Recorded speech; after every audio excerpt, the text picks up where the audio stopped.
Hello and welcome to ई सरल students. स्वागत है आपका ई सरल की नीट मेगा रिवीजन सीरीज में। आज के वीडियो लेक्चर में हम आपके लिए लेकर आए हैं मोल कंसेप्ट चैप्टर। इस वीडियो में हम कंप्लीट चैप्टर पढ़ने वाले हैं, डिटेल में उसका रिवीजन करेंगे, सारे फॉर्मूला, क्वेश्चंस, इंपॉर्टेंट कंसेप्ट सब कुछ डिस्कस करेंगे और उसी के साथ साथ कुछ अच्छे क्वेश्चंस और नीट के प्रीवियस ईयर क्वेश्चंस भी हम यहाँ पर सॉल्व करेंगे। तो पूरी तैयारी करनी है हमें जीत की। कम से कम 650 से ज्यादा नंबर लेकर आने हैं नीट के एग्जाम में इस साल। तो उसके लिए हम कर रहे हैं नीट का कंप्लीट रिवीजन। आज का हमारा चैप्टर है मोल कंसेप्ट। तो this is my introduction. You already know about me. I am Harish Patidar, A graduate from IIT Delhi in chemical engineering. Last 5-6 year से मैं स्टूडेंट्स को नीट के लिए केमिस्ट्री पढ़ा रहा हूं। अभी तक बहुत सारे स्टूडेंट्स को पढ़ा चुका हूं। बहुत सारे स्टूडेंट्स ऐसे हैं जो सेलेक्ट हो चुके हैं, MBBS कर रहे हैं अभी। अब हम बात करते हैं नीट मेगा रिवीजन सीरीज के। थोड़ा सा इंट्रोडक्शन मैं आपको दे देता हूं। इस सीरीज में हम क्या करते हैं, हमारा टारगेट है कि नीट के एग्जाम में आप 650 से ज्यादा नंबर लेकर आए, 650 से ज्यादा नंबर लेकर आए और उसी के अकॉर्डिंग हमने कंप्लीट सीरीज को डिजाइन किया है आप लोगों के लिए। इसके अंदर हम आपको फिजिक्स, केमिस्ट्री एंड बॉटनी और जूलॉजी का कंप्लीट रिवीजन करवाएंगे। हर चैप्टर को डिटेल में रिवीजन करवाएंगे, इंपॉर्टेंट क्वेश्चन सॉल्व करवाएंगे, कंप्लीट एनालिसिस आपको शो करेंगे, जिसके अंदर आप देख सकते हैं कि कौन सा टॉपिक इंपॉर्टेंट है, कौन सा इंपॉर्टेंट नहीं है और कहां से कैसे क्वेश्चंस आते हैं। तो ये सब चीजें हम डिटेल में करेंगे। कंप्लीट थ्योरी पढ़ेंगे, क्वेश्चंस की प्रैक्टिस करेंगे। तो स्टूडेंट्स तैयार हो जाइए पूरी तैयारी करने के लिए जीत की। हम पूरी तैयारी करेंगे जीत की, ताकि आप लोग सब लोग 650 से ज्यादा नंबर लेकर आ सकें और सेलेक्ट हो जाएं नीट के एग्जाम में इसी साल और अच्छा कॉलेज मिल जाए आपको MBBS करने के लिए। आप ऑलरेडी जानते हैं बच्चों सारे चैप्टर्स के नाम, क्योंकि आप पूरा पढ़ चुके हैं। और जब पूरा पढ़ चुके हैं तो वो केमिस्ट्री के अंदर इतने सारे चैप्टर्स हैं, 11th एंड 12th को मिला के सारे चैप्टर को हम डिटेल में रिवाइज करवाएंगे नीट के एग्जाम से पहले। कोई भी चैप्टर छूटेगा नहीं, कुछ भी यहां पर बचेगा नहीं। कंप्लीट रिवीजन होगा और धमाकेदार रिवीजन होगा। पूरी तैयारी करेंगे इस बार जीत की। 650 से ज्यादा नंबर जरूर लेकर आएंगे। तो आज हम पढ़ रहे हैं बच्चों मोल कंसेप्ट चैप्टर। मोल कंसेप्ट पढ़ेंगे। ऑलरेडी 3 चैप्टर्स हम रिवाइज कर चुके हैं, atomic structure, periodic table and chemical bonding. उसके बाद IUPAC से लेकर हम लास्ट तक जाएंगे, मतलब केमिस्ट्री इन एवरीडे लाइफ तक हर चैप्टर को रिवाइज करेंगे। फिजिक्स में भी आप जानते हैं basic maths, unit and dimension chapter already हो चुके हैं। बाकी चैप्टर्स भी हम एक एक करके कंप्लीट यहां पर कर रहे हैं। सारे चैप्टर्स का रिवीजन आपको फिजिक्स में भी करवाया जाएगा। डेली शाम को 6 बजे आपको लाइव आना है ई सरल के नीट यूट्यूब चैनल पर। और बायोलॉजी में जूलॉजी एंड बॉटनी दोनों सब्जेक्ट्स के हर चैप्टर का हम कंप्लीट रिवीजन करवाएंगे। कुछ चैप्टर्स हम ऑलरेडी रिवाइज करवा चुके हैं, 1, 2, 3 चैप्टर, और बाकी के चैप्टर्स भी आपको रिवाइज करवाएंगे। जो चैप्टर्स अभी तक आपने नहीं देखे हैं अगर, तो उनका वीडियो ऑलरेडी रखा हुआ है हमारे यूट्यूब चैनल पर, वहां से जरूर देख लें और आगे इसको डेली फॉलो करें। चैनल को सब्सक्राइब जरूर कर लें ताकि आपको नोटिफिकेशन आ जाए शाम को 6 बजे और आपका कोई भी चैप्टर और कोई भी लेक्चर मिस नहीं हो। बात करेंगे बच्चों, कुछ स्टूडेंट्स ऐसा बोलते हैं कि सर हमें जो यहाँ पर पढ़ाया जाता है उसका पूरा कंप्लीट PDF भी चाहिए और ई सरल के मोस्ट फेमस शॉर्ट नोट्स भी हमें चाहिए। तो वो भी हम आपको प्रोवाइड करेंगे और ये कंप्लीटली फ्री होंगे। These are the completely free study material from our side. और ये हम कैसे प्रोवाइड करेंगे आपको बच्चों, नीट मेगा रिवीजन सीरीज नाम का एक कोर्स है हमारा, जो कि ई सरल की ऐप पर अवेलेबल है। वीडियोस आपको देखना है ई सरल के नीट यूट्यूब चैनल पर, और उसके बाद एक लिंक दिया हुआ है डिस्क्रिप्शन में, इसी वीडियो के डिस्क्रिप्शन में। उस लिंक पर क्लिक करेंगे आप, ई सरल की ऐप डाउनलोड करेंगे और वहां आपको एक कोर्स मिलेगा नीट मेगा रिवीजन सीरीज नाम का कोर्स। ये कोर्स कंप्लीट फ्री है, कोई फीस नहीं है। इस कोर्स को सब्सक्राइब कर लें आप फ्री में। और इस कोर्स में आपको क्या क्या मिलेगा, वीडियोस आपको यूट्यूब पे मिल जाएंगे और जो वीडियो हम पढ़ाएंगे, जो चैप्टर हम पढ़ाएंगे उसका PDF आपको मिल जाएगा। कहां पर, इस कोर्स के अंदर ई सरल की ऐप पर। माइंड मैप्स मिल जाएंगे जिनको हम शॉर्ट नोट्स बोलते हैं। ये माइंड मैप्स बहुत ज्यादा हेल्पफुल होने वाले हैं आपके किसी भी चैप्टर का क्विक रिवीजन करने में। तो इनको जरूर डाउनलोड कर लें, प्रिंट करवा लें, अपने पास रख लें। नीट का जब एग्जाम होगा तब आप ई सरल के माइंड मैप्स को पढ़ लीजिएगा। हर चैप्टर आपका डिटेल में रिवाइज हो जाएगा। इसी के साथ साथ NEET topic wise solve PYQs भी इस कोर्स में आपको कंप्लीटली मिलने वाले हैं। तो ये कोर्स आपके लिए कंप्लीटली फ्री है, कोई फीस इसकी नहीं है। और अगर कुछ स्टूडेंट्स ऐसा चाहते हैं कि हमें ई सरल की पर्सनल मेंटरशिप चाहिए, फैकल्टी से डायरेक्ट बात करनी है, फोन पर उनसे चैट करनी है, क्वेश्चंस हमें डिस्कस करने हैं, ये सारी चीजें आप चाहते हैं, अगर पर्सनल मेंटरशिप चाहते हैं, कंप्लीट रिकॉर्डेड वीडियो लेक्चर्स चाहते हैं हमारे जो कि एनिमेटेड हैं, जहां पर आपको फिजिक्स, केमिस्ट्री एंड बायोलॉजी की कंप्लीट फीलिंग आएगी, सारा शीट चाहते हैं, स्टडी मटेरियल चाहते हैं, टेस्ट देना चाहते हैं ई सरल के और अपना एनालिसिस करना चाहते हैं, बाकी स्टूडेंट्स के साथ आप कहां लाइक कर रहे हैं कंपटीशन में, ये सब चीजें चाहते हैं अगर आप हैं, तो आपके लिए कोर्स हमने ऑलरेडी लॉन्च कर दिया है। नीट 2022 के लिए बाउंस बैक कोर्स हमने लॉन्च कर दिया है। इसी के साथ साथ हमने 10+ स्टूडेंट, मतलब जो स्टूडेंट 10th का एग्जाम अभी देंगे और 11th में जाने वाले हैं, उनके लिए भी कोर्स हमने लॉन्च कर दिया है, अर्ली ब्रह्मोस कोर्स। और इसी के साथ नीट 2020 के लिए हमने अर्ली वॉरियर कोर्स ड्रॉपर्स के लिए ऑलरेडी लॉन्च कर दिया है। जो स्टूडेंट्स 12th का एग्जाम अभी देने वाले हैं या दे चुके हैं, कुछ एमपी बोर्ड वगैरह में तो एग्जाम हो भी चुका है और सीबीएसई बोर्ड में नहीं हुआ है, तो जैसे ही आपका बोर्ड कंप्लीट होगा उसके बाद इस कोर्स से आप पढ़ना चालू कर सकते हैं। कंप्लीट कोर्स आपको मिलेगा 50% ऑफ प्राइस अभी इसका चल रहा है।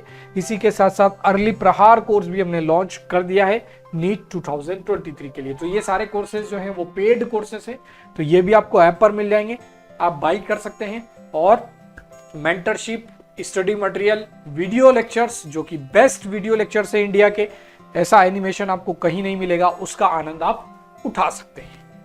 अब बात करेंगे रिजल्ट की, तो आप ऑलरेडी जानते हैं, वैसे बहुत बार देख चुके हैं, नीट 2020 का रिजल्ट है।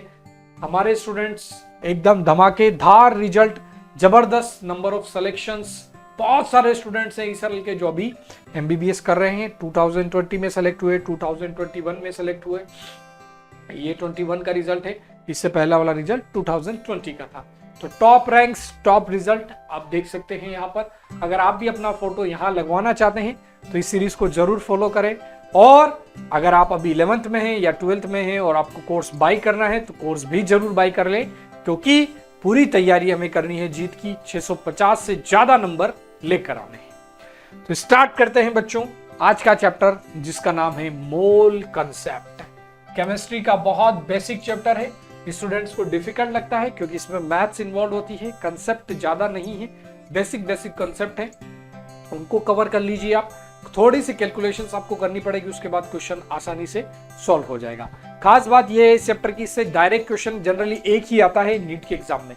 नीट के एग्जाम में 50 के आसपास क्वेश्चन आने वाले हैं इस बार, और 50 में से एक क्वेश्चन आपको जरूर मिलेगा मोल कंसेप्ट का।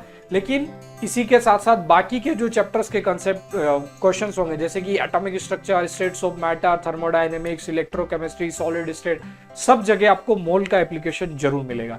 तो मोल कंसेप्ट पढ़ना बहुत जरूरी है। इस चैप्टर से डरना नहीं है। कुछ स्टूडेंट सोचते हैं कि कैलकुलेशन बहुत बड़ी है, हम इसको छोड़ दें, चैप्टर नहीं करना है, ऐसा नहीं करें।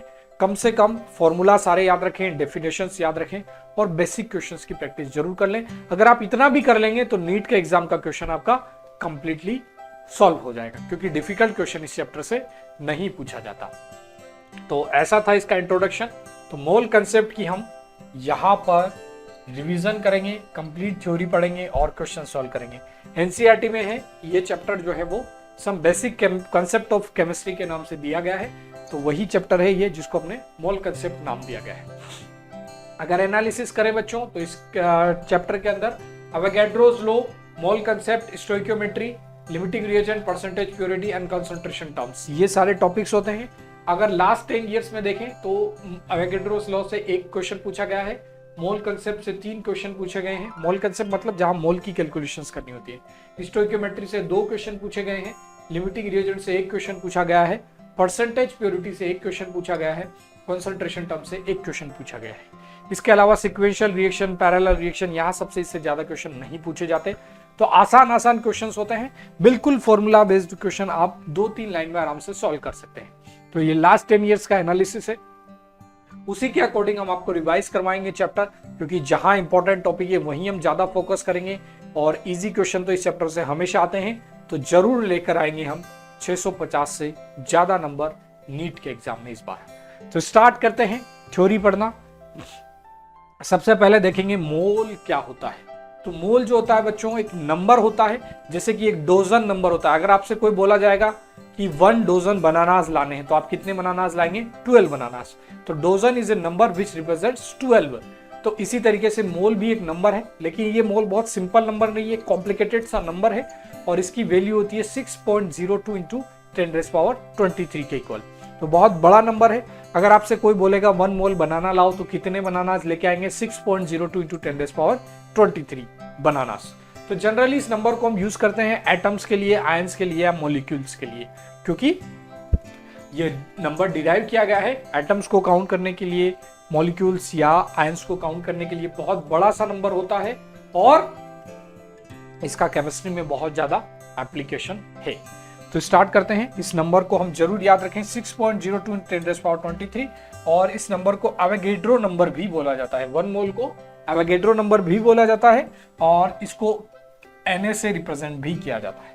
तो ये इसका रिप्रेजेंटेशन है। इसकी वैल्यू याद रखें, 6.02 इंटू 10⁻23 के इक्वल होती है, और इट इज ए नंबर। अब ये नंबर आया कहां से? आपके मन में डाउट आ रहा होगा, इतना बड़ा नंबर कैसे आया, इतना कॉम्प्लिकेटेड सा नंबर। तो इन नंबर को निकालने के साइंटिस्ट लोगों ने क्या किया? कार्बन का 12 ग्राम लिया, कार्बन 12 का 12 ग्राम लिया, कार्बन का जो 12 वाला आइसोटोप होता है उसका 12 ग्राम ले लिया, मतलब 12 ग्राम कार्बन ले लिया, और उसमें नंबर ऑफ एटम्स काउंट किए। जो नंबर ऑफ एटम्स थे वो इसके इक्वल थे, तो इसी को 1 मोल बोल दिया गया। तो ये था मोल को डिराइव करने का तरीका, या फिर इस कॉम्प्लिकेटेड से नंबर को डिराइव करने का तरीका। अब मोल की कैलकुलेशन कैसे की जाती है? तो ये डेफिनेशन सबके लिए वैलिड है कि अगर किसी भी सब्सटेंस के अगर हमें मोल्स निकालने हैं तो क्या करेंगे? Number of particles divide by Na कर देंगे, क्योंकि 1 मोल के अंदर Na पार्टिकल्स होते हैं। तो मोल्स निकालने हैं तो क्या करेंगे? Number of particles divide by Na कर देंगे। तो it is the first formula for calculating the moles of a substance for which we are provided the number of particles. ठीक है, नंबर ऑफ पार्टिकल्स में नंबर ऑफ एटम्स भी हो सकते हैं, नंबर ऑफ मॉलिक्यूल्स भी हो सकते हैं, नंबर ऑफ आयंस भी हो सकते हैं, नंबर ऑफ चेयर्स भी हो सकती है, नंबर ऑफ बनानास भी हो सकते हैं। ठीक है, अगर आपसे बोला जाए कि मेरे पास 12 इंटू 10⁻23 बनानास है, तो कितने मोल्स ऑफ बनानास है, तो आप उसको Na से डिवाइड कर देंगे, तो आपको नंबर ऑफ बनानास मिल जाएंगे। तो इस तरीके से आप इसके कैलकुलेशंस कर सकते हैं। बहुत बेसिक सी फॉर्मूला है, तो इसको जरूर याद रखें। It is the first formula, very very important formula. इसके ऊपर बेस्ड क्वेश्चंस भी हम करेंगे। इसके बाद इसके ऊपर अगर बेस्ड एक सिंपल क्वेश्चन अगर हम सॉल्व कर ले, तो क्वेश्चन है हाउ मेनी मोल्स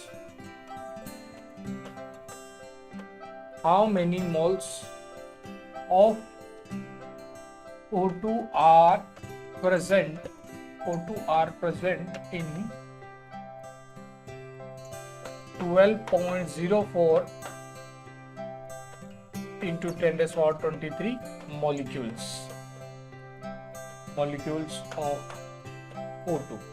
ठीक है, तो O2 के मॉलिक्यूल से हमारे पास 12.04 into 10⁻23, और इससे हमें मोल्स निकालने हैं। तो मोल्स इज इक्वल टू क्या होगा? Moles is equal to number of particles divide by Na। तो नंबर ऑफ पार्टिकल्स क्या है? यहाँ पर मॉलिक्यूल्स है, और उसके नंबर कितना है? 12.04 into 10⁻23, और इसको Na से डिवाइड कर देंगे। Na की वैल्यू होती है, Na मतलब एवोगैड्रो नंबर, जिसको मोल भी बोलते हैं, 6.02 into 10⁻23। आप देख सकते हैं बहुत आसान सी कैलकुलेशन, ये कैंसिल हो जाएगा और ये 2 बार कैंसिल हो जाएगा, तो नंबर ऑफ मोल्स ऑफ जो ऑक्सीजन होंगे वो कितने होंगे? 2 के इक्वल होंगे। तो इस तरीके से हम कैलकुलेशंस कर सकते हैं। तो बहुत आसान सा एप्लीकेशन, आसान सा फॉर्मूला ये था। नंबर ऑफ पार्टिकल से हमें नंबर ऑफ मोल्स कैसे निकालने हैं। अगर किसी भी सब्सटेंस का नंबर ऑफ पार्टिकल्स नहीं दिया जाके उसका मास दे दिया जाए, तो हमें मोल्स कैसे निकालना है? तो मास से मोल्स कैसे निकालेंगे? गिवन मास ऑफ सब्सटेंस कर देंगे, डिवाइड बाय मोलर मास कर देंगे। ठीक है, तो उससे हमें क्या मिल जाएगा? उसके मोल्स मिल जाएंगे। तो इसके ऊपर बेस्ड भी हम क्वेश्चन कर सकते हैं, ऑक्सीजन के लिए ही करेंगे। तो find number of moles of O2 in 64 gram O2 gas. 64 gram oxygen gas है हमारे पास, यहाँ पर ये O2 लिखा हुआ है। 64 ग्राम ऑक्सीजन गैस है, उसमें कितने मोल्स हैं? तो मोल्स इज इक्वल टू हो जाएगा गिवन मास हमेशा ग्राम्स में लेना है। कितना दिया हुआ है? Given mass is 64 gram divide by molar mass. तो ऑक्सीजन गैस का मोलर मास निकालना है, तो कितना होगा? 1 ऑक्सीजन एटम का 16 होता है, 2 ऑक्सीजन एटम है तो 32 हो जाएगा, और मोल्स जो होंगे वो 2 के इक्वल हो जाएंगे। तो 2 is the correct answer for this question. तो इस तरीके से हम गिवन मास से भी मोल्स निकाल सकते हैं। ठीक है, अब मोल्स से आपको नंबर ऑफ पार्टिकल्स पूछ लिया जाए तो कैसे निकालेंगे? हमें पता है 2 मोल से नंबर ऑफ पार्टिकल्स कितने हो जाएंगे, 2 इंटू Na के इक्वल। तो इस तरीके की कैलकुलेशन भी हम कर सकते हैं। इसी के साथ साथ अगर हमें गैस का वॉल्यूम दे दिया जाए एसटीपी कंडीशंस पर, तो वहां से भी हम मोल्स निकाल सकते हैं। एसटीपी कंडीशंस क्या होती है? बेसिकली एसटीपी कंडीशन का मतलब होता है standard temperature and pressure conditions, जहां पर प्रेशर 1 बार के इक्वल होता है, टेम्परेचर 0 डिग्री सेंटीग्रेड के इक्वल होता है। तो वहां से अगर हम मोल्स निकालें तो इस कंडीशन पर खास बात क्या होती है कि यहाँ पर अगर 1 मोल गैस ले लिया जाए, टेम्परेचर और प्रेशर को स्टैंडर्ड कंडीशन पर रखा जाए, मतलब 0 degree centigrade and 1 bar pressure के इक्वल रखा जाए, तो जो 1 मोल गैस का वॉल्यूम होता है वो 22.4 लीटर के इक्वल होता है। तो अगर हमें गैस का वॉल्यूम दे दिया जाए standard temperature and pressure conditions पर, तो हम उस वॉल्यूम को 22.4 लीटर से डिवाइड कर देंगे और क्या निकाल लेंगे? गैस के मोल्स निकाल लेंगे। तो इसके ऊपर बेस्ड क्वेश्चन भी हम यहाँ पर कर सकते हैं आसानी से। अगर यहां पर लिखा जाए find number of moles of O2। Oxygen gas हमें बहुत पसंद है क्योंकि हम पूरी तैयारी जीत की कर रहे हैं, आपको याद होगा, और जीतने के लिए ऑक्सीजन गैस बहुत जरूरी है क्योंकि ऑक्सीजन गैस को ही हम इनहेल करते हैं, ऑक्सीजन के बिना सर्वाइव नहीं कर सकते। इसलिए हम सारे क्वेश्चंस ऑक्सीजन के ऊपर बेस्ड सॉल्व कर रहे हैं। तो आप देख सकते हैं find number of moles of oxygen gas in 44.4 litre of gas. 44.4 litre gas है, उसके अंदर हमें ऑक्सीजन के मोल्स फाइंड करना है। गैस कौन सी? ऑक्सीजन गैस ही है। तो मोल्स क्या हो जाएंगे? मोल्स हो जाएंगे volume of gas at STP condition divide by 22.4। यहाँ पर जो वॉल्यूम दिया गया है वो कौन सी कंडीशंस पर दिया गया है? STP condition. ठीक है, ध्यान रहे एसटीपी कंडीशंस पर ही ये फॉर्मूला का यूज हम कर सकते हैं। तो moles will be equal to 44.4 divided by 22.4। ध्यान रहे ऊपर भी वॉल्यूम लीटर में लेना है, नीचे भी लीटर में लेना है। तो इसको सॉल्व करेंगे 22.4 डिवाइड बाय 44.4 डिवाइड बाय 22.4 करेंगे तो ये अप्रोक्सीमेटली 1 के इक्वल आ जाएगा। तो अगर इसको हम एग्जैक्ट 1 के इक्वल करना चाहते हैं तो यहाँ थोड़ा सा डेटा चेंज कर लें, ज्यादा आसानी रहेगी। यहाँ 44.8, यहाँ भी 44.8 कर लेंगे तो एग्जैक्टली ये 2 मोल्स के इक्वल होगा, 1 के नहीं 2 मोल्स के इक्वल होगा एग्जैक्टली। तो इसको डिवाइड करेंगे आप, 2 से मल्टीप्लाई करते हैं 22.4 को तो 44.8 आ जाएगा, कैंसिल करेंगे तो 2 मोल्स हमारे पास करेक्ट आंसर हो जाएगा। तो इस तरीके से आप मोल के 3 फॉर्मूले पढ़ चुके हैं।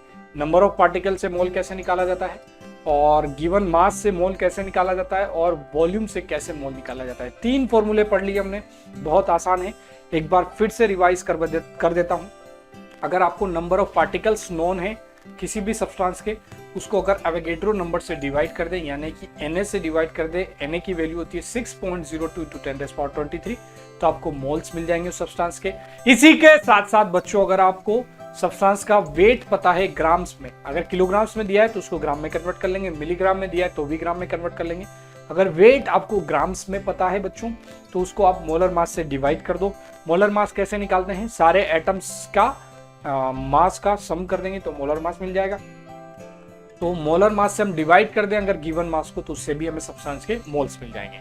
और इसी तरीके से अगर हम तीसरी कंडीशन में, अगर एसटीपी कंडीशन पर किसी भी गैस का वॉल्यूम अगर हमें पता है तो उसको हम 22.4 लीटर से डिवाइड कर देंगे तो हमें मोल्स मिल जाएंगे। तो 3 फॉर्मूला अभी तक हम पढ़ चुके हैं मोल्स निकालने के। तो बहुत आसान सा तरीका था मोल्स निकालने का, सब लोग इसको सीख चुके हैं।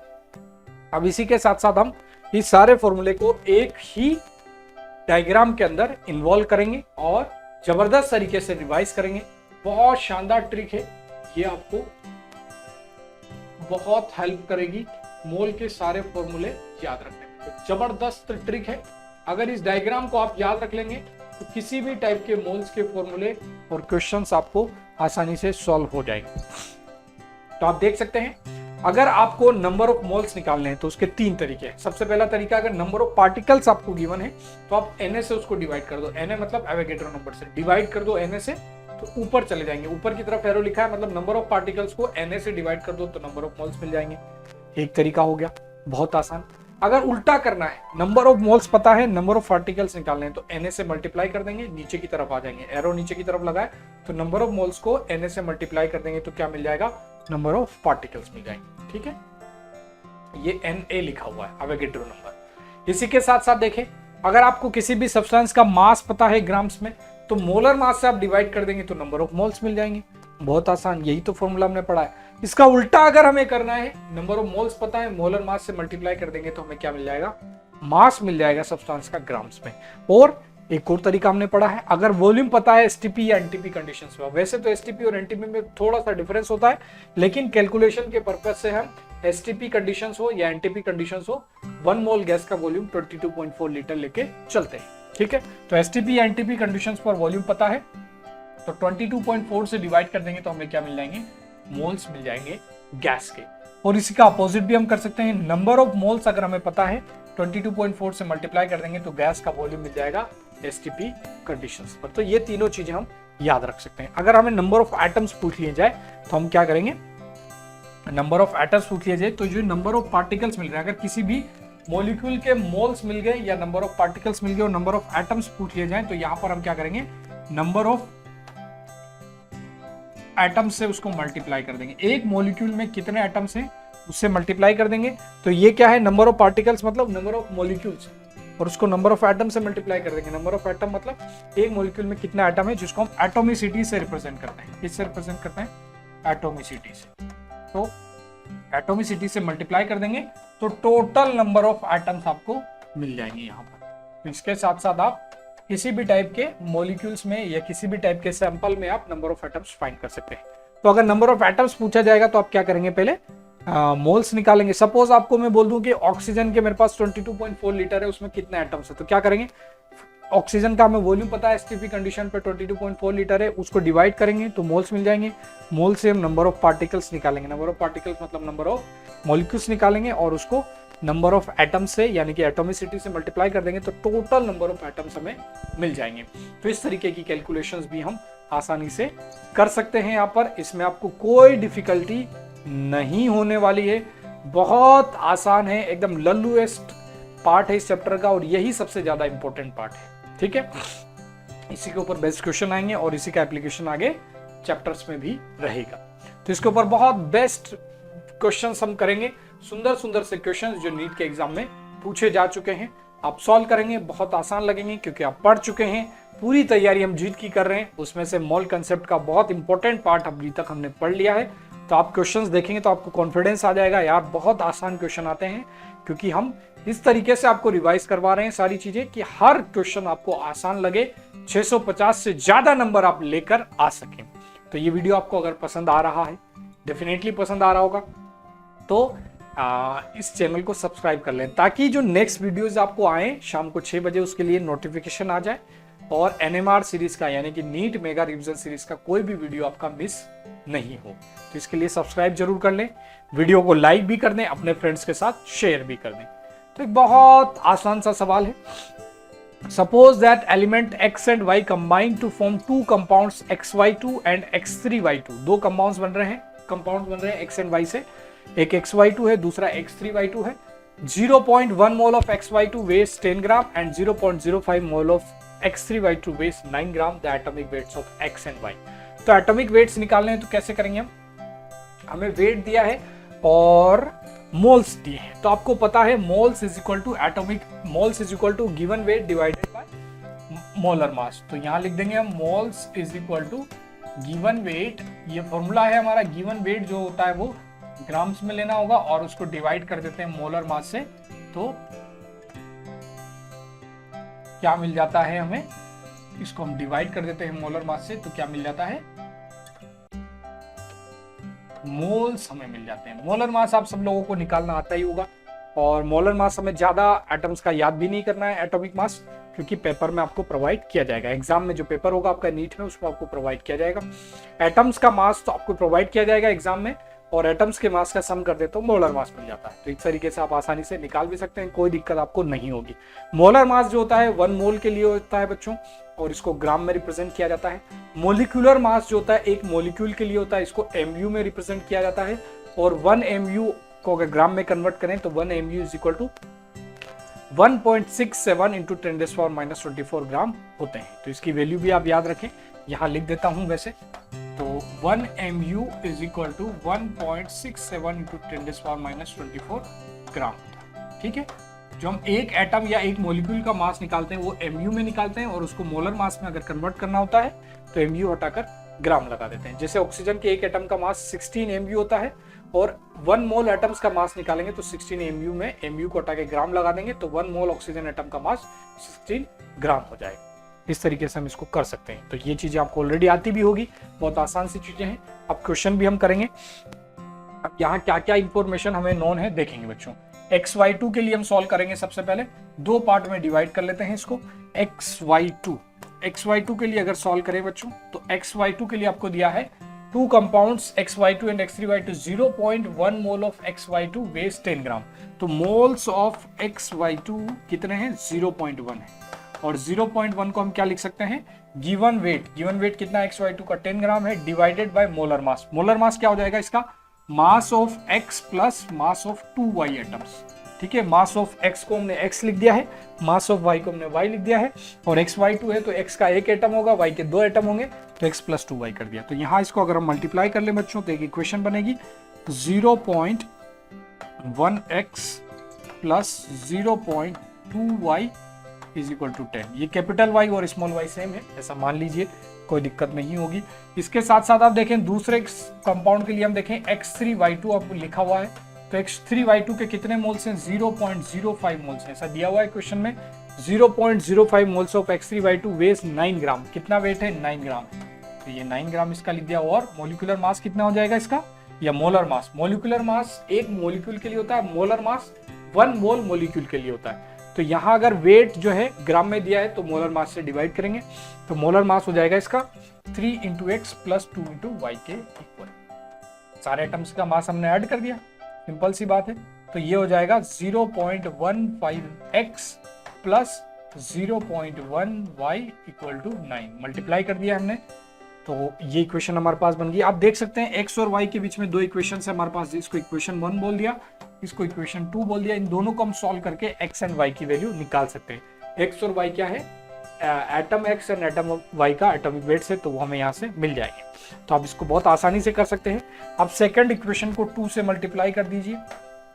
सेकंड इक्वेशन को आप 2 से मल्टीप्लाई कर दीजिए और -1 कर दीजिए। इक्वेशन 1 से माइनस कर दीजिए तो आपको क्या मिलेगा? देखो, इसको 2 से मल्टीप्लाई करेंगे तो ये हो जाएगा 0.3x 0.2y इक्वल टू 18, और यहाँ पर 0.2y ये माइनस करेंगे तो 0.2 कैंसिल हो जाएगा, और यहाँ देखेंगे ये कितना हो गया 0.3x, और इसको माइनस करेंगे तो -0.1 इंटू यहाँ भी x है तो यहाँ डायरेक्ट हम x लिख देते हैं 0.1x।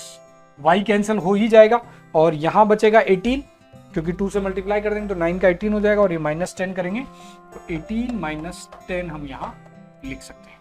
इसको अगर सॉल्व कर लें बच्चों तो 0.2x will be equal to 8 और x will be equal to 80/2, और इसकी वैल्यू हो जाएगी 40 के वैल्यू। तो x will be equal to 40। तो वैसे ही अगर आपको y निकालने की जरूरत नहीं है, अगर ओनली x भी निकाल लिया है तो भी क्वेश्चन सॉल्व हो जाएगा, क्योंकि x इक्वल टू 40 दिया है थर्ड ऑप्शन में, तो यही करेक्ट हो जाएगा। और y निकालना चाहें तो x की वैल्यू आप यहाँ सब्स्टिट्यूट कर देंगे, यहाँ 40 रखेंगे तो ये 4 हो जाएगा, और 0.2y will be equal to 6 हो जाएगा, और डिवाइड करेंगे 0.2 से 6 को तो 30 आ जाएगा। तो x की वैल्यू 40, y की वैल्यू 30। इस तरीके से हम इसको कर सकते हैं। तो बहुत बेसिक क्वेश्चन था, नीट 2016 में पूछा गया है। आसानी से हर स्टूडेंट इसको सॉल्व कर सकता है, किसी को कोई दिक्कत नहीं आएगी, बस मोल्स के फॉर्मूला में याद रखें। ठीक है बच्चों, आगे देखते हैं। बहुत बेसिक क्वेश्चन हमारे पास है। फिर से नीचे क्वेश्चन में लिखा हुआ in which case is number of molecules of water maximum. आपको 4 ऑप्शंस दिए गए हैं, पूछा है कहां पर आपको number of water molecules maximum होंगे। तो सब जगह आपको नंबर ऑफ वाटर मॉलिक्यूल्स निकालने हैं, फिर आपको चेक करना है। तो फर्स्ट ऑप्शन में लिखा है बच्चों, फर्स्ट ऑप्शन में लिखा है 0.0024 litre of water vapours at 1 atm and 273 kelvin temperature. तो ये स्टैंडर्ड कंडीशन है, क्योंकि ये 0 डिग्री सेंटीग्रेड है और 1 बार और 1 atm अप्रोक्स सेम होते हैं, थोड़ा सा डिफरेंस होता है। तो ये एसटीपी कंडीशन है बेसिकली। तो एसटीपी कंडीशंस पर 1 मोल गैस का वॉल्यूम 22.4 लीटर होता है। तो मोल्स ऑफ H2O वेपर्स कितने हो जाएंगे, 0.00224 डिवाइड बाई 22.4। ऊपर भी लीटर में है, नीचे भी लीटर में होगा, तो ये हो जाएगा, इसको आप लिख सकते हैं 1 2 3 4, तो 10⁻⁻⁴ मोल्स हो जाएगा। ठीक है, और सेकंड ऑप्शन को अगर हम सॉल्व करें, सेकंड ऑप्शन को 0.18 ग्राम, तो मोल्स ऑफ H2O कितना हो जाएगा। यहाँ देखो बच्चों, बहुत जबरदस्त एप्लीकेशन है, जितने भी फॉर्मूले हमने पढ़े हैं उसका वेट दिया हुआ है वाटर का 0.18 ग्राम, और उसको हम मोलिकुलर मास से डिवाइड कर देंगे, यानी कि मोलर मास से। मोलर मास 18 ग्राम होता है वाटर का, तो ये हो जाएगा 10⁻² मोल्स। ठीक है, सबके मोल्स हम निकाल के कंपेयर करेंगे। इसके बाद दिया है 18 ml ऑफ वाटर, तो वाटर की डेंसिटी 1 ग्राम पर ml होती है, तो 1 ml जो होता है वाटर का वो 1 ग्राम के इक्वल होता है। ये डेंसिटी भी आपको पढ़ाई जाएगी फ्यूचर में, कोई टेंशन वाली बात नहीं है। ऐसा नहीं सोचे कि डेंसिटी नहीं पढ़ी तो हमारा क्या होगा। 1 ग्राम वाटर का वेट 1 ml होता है, या फिर ऐसा बोल दो 1 ग्राम वाटर का वॉल्यूम 1 ml होता है। तो 18 ml ऑफ वाटर है, तो 18 ग्राम आपके पास वाटर है। 18 ग्राम वाटर का अगर आप 18 ग्राम वाटर है, तो मोल्स ऑफ H2 आप निकालेंगे, तो 18/18 कर देंगे, तो आपके पास 1 मोल मिल जाएगा। ठीक है, यहाँ पर पूछा होता है in which case is number of water molecules of water in maximum molecules कहाँ होंगे। तो आप देख सकते हैं अभी तक मोलिक्यूल्स मैक्सिमम मिलेंगे, यहाँ 10⁻⁴ मोल थे, यहाँ -2 है और यहाँ 1 मोल है, तो मैक्सिमम अभी तक यहाँ मिले हैं। फोर्थ ऑप्शन को भी चेक करेंगे, फोर्थ ऑप्शन में तो डायरेक्ट लिखा हुआ है 10⁻³ मोल, तो ये तो वैसे ही कम हो गए, तो मैक्सिमम मोल्स हमें यहाँ मिले हैं, तो करेक्ट आंसर हो जाएगा ऑप्शन नंबर 3, क्योंकि जहां मोल्स मैक्सिमम होंगे वही मोलिक्यूल्स मैक्सिमम होंगे। मोल से मोलिक्यूल निकालने के लिए हम एवोगैड्रो नंबर से मल्टीप्लाई कर लेते हैं, ये आपको ऑलरेडी याद होगा। ठीक है, हम अभी पढ़े थे, तो जितने भी हमने फॉर्मूले पढ़े, इंपॉर्टेंट कंसेप्ट पढ़े, उन सब का एप्लीकेशन आप देख सकते हैं नीट के एग्जाम में कितना जबरदस्त तरीके से होता है। नीट 2018 का ये क्वेश्चन था, और सब कुछ बेस्ड है हमने जो फॉर्मूले पढ़े हैं उसी के ऊपर।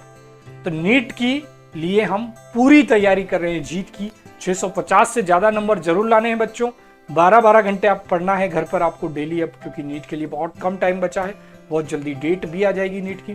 तब तक हमें रिवीजन स्टार्ट कर दिया है, जल्दी आपका रिवीजन हो जाएगा। सारे चैप्टर्स हम रिवाइज करवाएंगे, ऑलरेडी हम बता भी चुके हैं आपको लेक्चर के स्टार्टिंग में। सारे चैप्टर हम रिवाइज करेंगे और जबरदस्त तरीके से करेंगे। फोड़ना है नीट को, 650 से ज्यादा नंबर लेकर आने हैं नीट के एग्जाम में इस बार, क्योंकि डॉक्टर तो बनना ही है। अब इसके बाद एक और क्वेश्चन बच्चों, नीट 2020 का बहुत लेटेस्ट क्वेश्चन, नीट 2020 का, ये भी मोल कंसेप्ट से आया है। और फिर से बता चुका हूं, मोल कंसेप्ट से एक क्वेश्चन डेफिनेटली आएगा नीट 2020 के अंदर, डेफिनेटली आएगा। तो अच्छे से पढ़े इस चैप्टर को, एक क्वेश्चन आपका सॉल्व हो जाएगा। बहुत छोटा सा लेक्चर होगा आज का, क्योंकि बहुत बड़ा चैप्टर नहीं है, 2-2.5 घंटे में हम पूरा कर लेंगे इस चैप्टर को, और एक क्वेश्चन हमारा नीट के एग्जाम में पक्का हो जाएगा। तो आप देखें बच्चों, क्वेश्चन में लिखा हुआ है which one of the following has maximum number of atoms.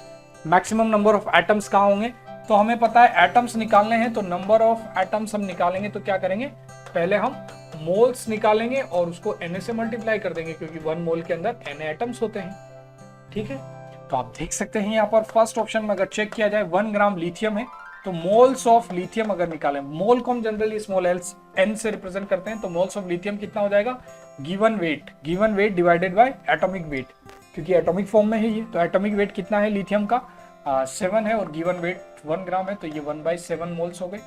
ठीक है, इसके बाद सेकंड ऑप्शन लिखेंगे 1 ग्राम सिल्वर, तो 1 ग्राम सिल्वर के मोल्स कितने हो जाएंगे, 1 डिवाइडेड बाय 108। ठीक है, और थर्ड ऑप्शन है मैग्नीशियम के लिए चेक करना है, तो मोल्स ऑफ मैग्नीशियम हो जाएंगे 1 ग्राम मैग्नीशियम डिवाइड बाय 24। और फोर्थ ऑप्शन हो जाएगा, फोर्थ ऑप्शन यहाँ दिया है O2 गैस का एटॉमिक मास। अब देखो ये मॉलिक्यूल है, 1 ग्राम O2 गैस है, तो मोल्स ऑफ O2 कितने होंगे बच्चों, 1 डिवाइड बाय 32।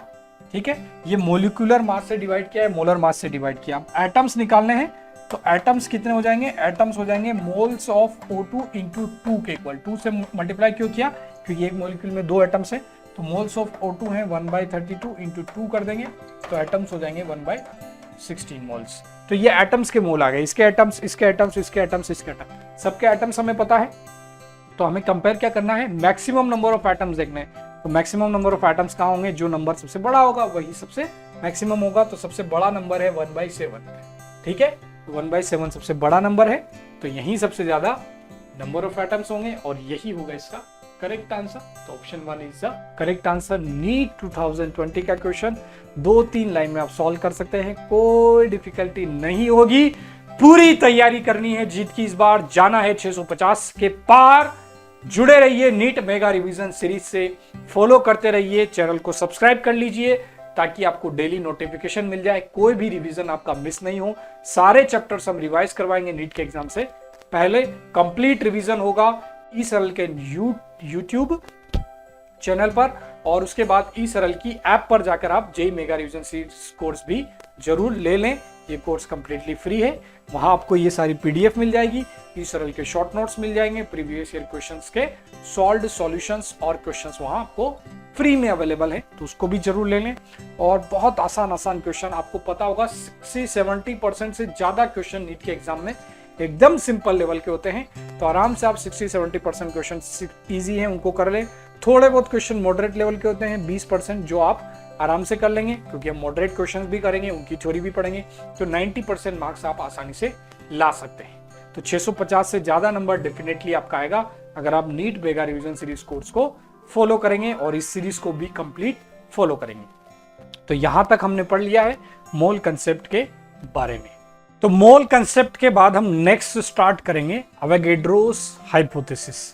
इसमें होता क्या है बच्चों कि बहुत सिंपल सी कहानी है, वैसे तो हम इसको पढ़ भी चुके हैं, लेकिन आपको शायद ये समझ में नहीं आया होगा या फिर आपने इसके ऊपर नोटिस नहीं किया होगा।